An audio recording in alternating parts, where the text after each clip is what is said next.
Poursuivons avec des chiffres inquiétants. Le nombre de diagnostics du VIH a augmenté pour la 3e année de suite. L'épidémie n'est donc pas sous contrôle chez nous. Il va donc falloir renforcer la prévention. Barbara Lichtenberg et Dominique Dussin vont nous l'expliquer.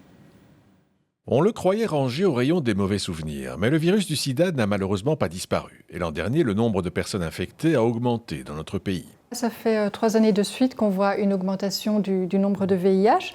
Ça reste préoccupant parce que le VIH est une maladie incurable, donc ça implique un traitement à prendre pour toute la vie. Donc en 2023, on avait 665 nouveaux diagnostics de VIH en Belgique. Ça représente une augmentation de 13% par rapport à l'année précédente.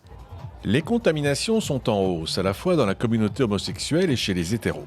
Le chiffre de 665 personnes diagnostiquées avec le VIH l'an dernier peut paraître maîtrisé, mais il inquiète à la fois les scientifiques et les associations, car les cas ne cessent d'augmenter.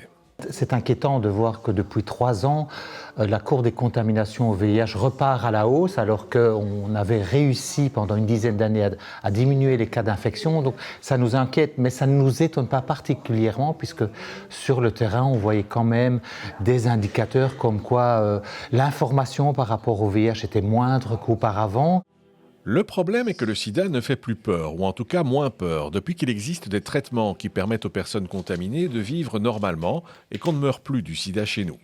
Les jeunes et aussi les moins jeunes ont abandonné l'usage du préservatif et cela se ressent dans les chiffres.